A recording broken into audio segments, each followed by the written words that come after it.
debaixo de eterna maldição.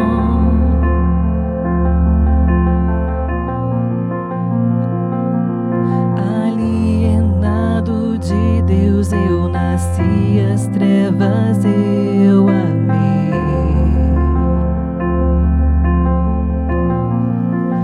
Vivo eu estou, pois Deus me elegeu.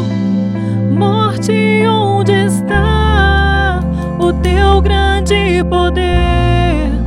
O céu pode cantar a graça sem igual que só a cruz mostrou, onde Jesus morreu.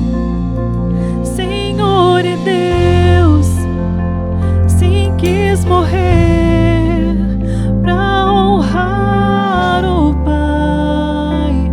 Só Jesus.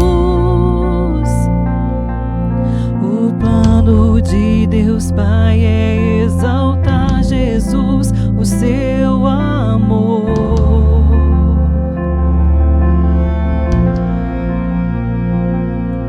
A expressão exata de Deus Pai vemos em Jesus.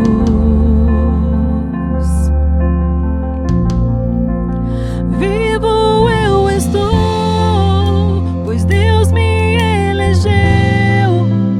Morte, onde está o teu grande poder? O céu pode cantar a graça sem igual que a cruz mostrou, pois lá Jesus morreu. Senhor e Deus, sim, quis morrer pra honrar o Pai. Só Jesus.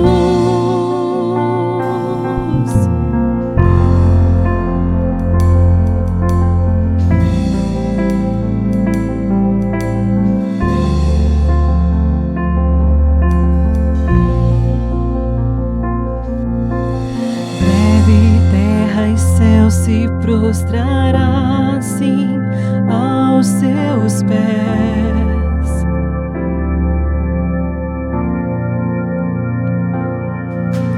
Todos vão sim confessar que Jesus é o Senhor. Vivo eu estou, pois Deus me elegeu. Morte, onde está o teu grande poder? Cante todo o céu a graça sem igual que a cruz mostrou, pois lá Jesus morreu. Senhor e Deus, sim, quis morrer pra honrar o Pai. Só Jesus, só Jesus na cruz morreu e salvou a mim. Só Jesus.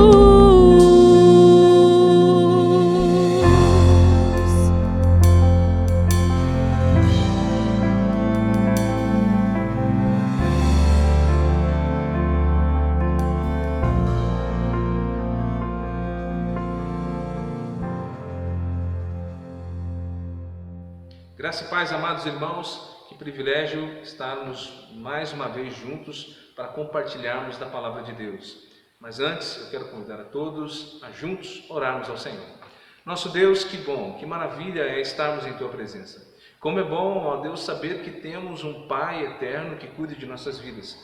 Como é bom saber, ó Deus santo e poderoso, que o Senhor é aquele que zela pela nossa vida, seja em qualquer circunstância ou seja em qualquer momento de nossa vida, temos o Senhor bem presente conosco. E nós pedimos a Tua graça que nos ajude a meditarmos nesse texto e aprendermos um pouco mais sobre a Tua palavra nessa noite. Amém. Eu quero convidar a todos a abrir a palavra de Deus no livro do profeta Isaías, o capítulo é o de número 41, e leremos os versículos de número 21 a 23. Acompanhe. Apresentai a vossa demanda, diz o Senhor. Alegai as vossas razões, diz o rei de Jacó. Trazei e anunciai-nos as coisas que hão de acontecer. Relatai-nos as profecias anteriores, para que atentemo-nos para elas e saibamos se cumpriram.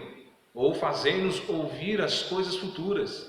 Anunciai-nos as coisas que hão de vir, para que saibamos que sois Deus.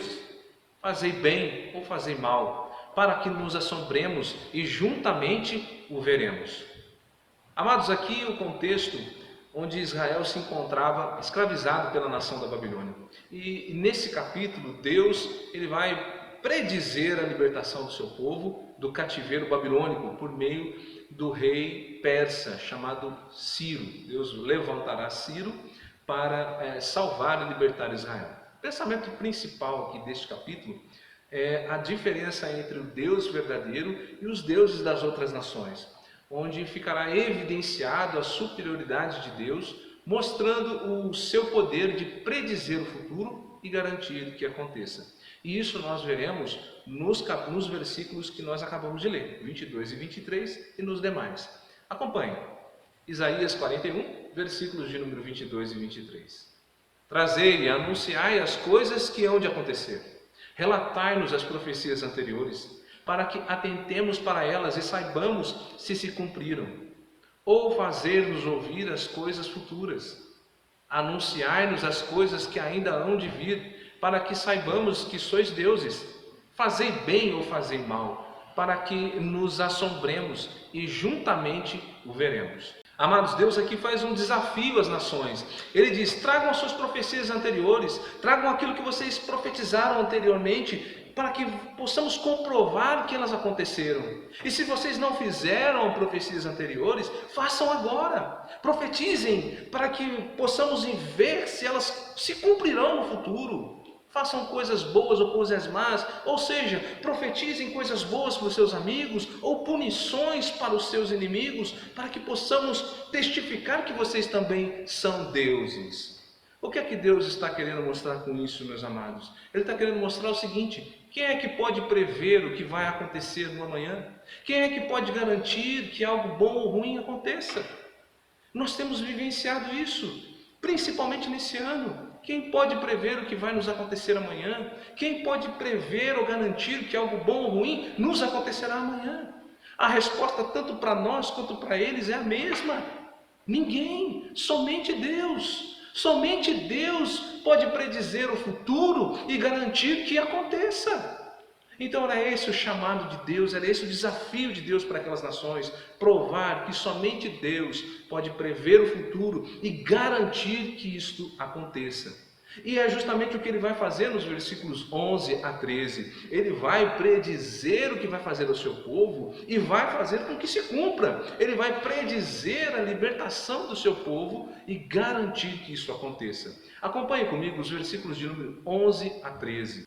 Eis que envergonhados e confundidos serão todos os que estão indignados contra ti. Serão reduzidos a nada, e os que contendem contigo perecerão. Aos que pelejam contra ti, buscá-los-á, porém não os acharás. Serão reduzidos a nada, e a coisa de nenhum valor os que fazem guerra contra ti. Deus prediz que todos os inimigos do seu povo seriam exterminados, seriam derrotados e envergonhados. Israel jamais tornaria a ver os seus inimigos, eles desapareceriam por completo, deixariam de existir. E não apenas neste versículo, mas desde o capítulo 40 até o capítulo 48, Deus anuncia a libertação do seu povo e diz que para tal ele usaria Ciro, o rei da Pérsia, para ser o libertador do seu povo. Israel então iria vencer e retornar à sua terra natal. Todas as nações inimigas seriam derrotadas, mas Israel iria permanecer não por causa da sua força ou por causa da sua capacidade, pois o próprio Senhor diz nesse próprio capítulo que Israel era como um vermezinho a ser desprezado e pisado pelos seus inimigos. Mas era por causa do Senhor. O Senhor é que levantaria Ciro como um libertador para lhes trazer vitória. E o próprio Ciro reconhece isso. O próprio Ciro reconhece que foi Deus quem deu vitória a ele, que o fez vencer as outras nações. Olha o que Ciro diz em Esdras, no capítulo de número 1, o versículo de número 2. Assim diz Ciro, rei da Pérsia: o Senhor, Deus dos céus, me deu todos os reinos da terra e me encarregou de lhe edificar uma casa em Jerusalém de Judá. Veja, Ciro é quem Deus levanta para vencer os inimigos de Israel e trazer libertação do seu povo. Então nós vemos aqui Deus desafiando as nações para que elas façam as suas previsões do futuro e garantam que isso vai acontecer. Deus mostra que somente Ele é Deus, porque somente Ele pode fazer isso, somente Deus pode predizer o futuro e garantir que aconteça.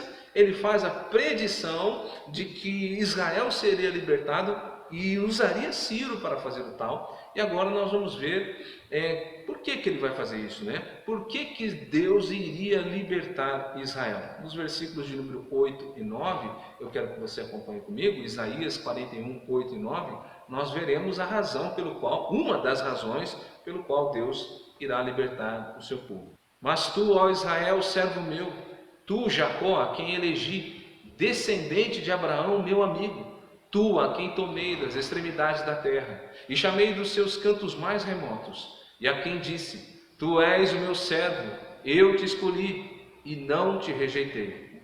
Amados, uma das causas de Deus libertar o seu povo é pelo que Israel era para Deus, ou seja, porque Israel pertencia a Deus, Israel era o povo escolhido de Deus, eleito, chamado, e que jamais seria rejeitado pelo Senhor. É essa a razão pelo qual Deus promete libertar o seu povo, porque era justamente o povo dele, o qual ele chamou, o qual ele elegeu e separou, e fez uma promessa de que nunca, jamais iria rejeitá-los.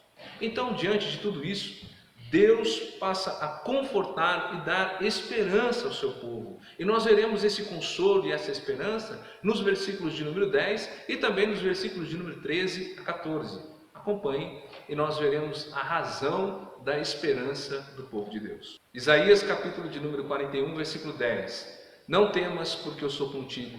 Não te assombres, porque eu sou o teu Deus. Eu te fortaleço e te ajudo e te sustento com a minha destra fiel. Versículo de número 13. Porque eu, o Senhor teu Deus, te tomo pela tua mão direita e te digo: não temas, que eu te ajudo. Não temas, ó vermezinho de Jacó, povozinho de Israel, eu te ajudo, diz o Senhor, e o teu Redentor é o Santo de Israel. Amados, a razão da esperança de Israel não estava em Ciro, nem em que seus inimigos eram pequenos, muito menos em sua própria capacidade ou força. Mas a razão da esperança estava no fato de que Deus é quem estava com eles. Deus estava com eles pertenciam a Deus, e era Deus que os fortaleceria, era Deus que os ajudaria e os sustentaria, e principalmente no fato de saber que o verdadeiro Redentor de Israel era o Senhor dos senhores, o Rei dos reis, o Deus soberano onipotente, que prediz o futuro e garante que acontecerá. Amados, nesta noite então, nós aprendemos que o Senhor, nosso Deus, é soberano, onipotente e que tem poder de predizer o futuro e fazer com que aconteça. Israel estava escravizado pela nação babilônica, mais forte, mais poderosa do que eles. Eles não tinham a menor condição de se libertar, não tinham condições e nem ninguém que pudesse ajudá-los. Israel era como um verme a ser desprezado e pisado pelos seus inimigos. Mas o Senhor nosso Deus, revela que traria o rei persa, o rei Ciro, e que usaria dele para dar vitória a Israel. Porque Israel era o povo escolhido, eleito de Deus, o qual Deus jamais rejeitaria. Deus disse o que faria e o fez, como a história mesmo confirma, os textos bíblicos confirmam que Deus usou realmente Ciro e libertou o seu povo da tirania da Babilônia. O que nós aprendemos com isso é que nós também estávamos escravizados pelo pecado, mais fortes, mais poderosos que nós. Estávamos presos, incapazes de nos libertar, e não havia quem pudesse nos ajudar e nos tirar dessa escravidão. Nós éramos como vermes desprezados e pisados pelos nossos inimigos, mas Deus, louvado seja Deus, nos deu vitória. Deus enviou o seu Filho unigênito para nos salvar, para nos libertar da nossa escravidão, do pecado, para cumprir a sua justa e soberana vontade de separar para si os seus eleitos, os quais jamais abandonará. Nós não precisamos temer o que virá, nós não precisamos temer o futuro, nem inimigos, nem pestes, nem mortandade. Por quê? Porque Deus é o nosso Deus, Ele está conosco, Ele é a nossa ajuda, o nosso sustento, Ele é o nosso único e verdadeiro Redentor. Nosso Deus não somente prevê o futuro, mas é o que faz acontecer, é o que garante que vai acontecer. Nunca se esqueça, meu amado, que é Ele quem disse que enviaria um Salvador para libertar-nos do pecado, e Ele o fez. E é Ele mesmo que também disse que voltaria para levar o seu povo para morar eternamente com Ele, e certamente o fará. Que esta palavra sirva de ânimo, de esperança, que temos um Deus que prediz o futuro e que garante que vai acontecer. Temos um Deus que nos elegeu, que nos salvou, que prometeu enviar o Messias para nos libertar e nos libertou, e que também prometeu que um dia esse mesmo Messias regressará para nos levar para a glória eterna. Oremos. Deus poderoso e maravilhoso, bendito é o teu nome. Nosso Deus soberano, onipotente, Deus único, o único que prevê o que irá acontecer no futuro e garante pela sua soberania que irá acontecer. O Senhor é aquele que prediz a vinda do teu Filho para nos resgatar do pecado, e o fez. E é o que também promete, que nos tirará desta terra, deste sofrimento, e nos levará para a nova e eterna Jerusalém, onde estaremos, ó Deus, na alegria eterna contigo. Pai, que os nossos olhos não fiquem voltados para apenas as coisas que passamos neste período, curto momento que estamos aqui, porque a promessa do Senhor é que um pouquinho de tempo, aquele que há de vir, virá. Que nos firmemos nesta promessa, nesta esperança que o Senhor nos dá, da fidelidade do Senhor e da Tua palavra. Assim te louvo e te agradeço, no nome santo de Jesus. Amém. Que o grande amor de Deus, a graça e a paz do nosso Senhor e Salvador Jesus Cristo, a comunhão e as doces consolações do Espírito Santo estejam com todos, em nome de Jesus. Amém. Que todos tenham uma excelente e abençoada semana na presença de Deus.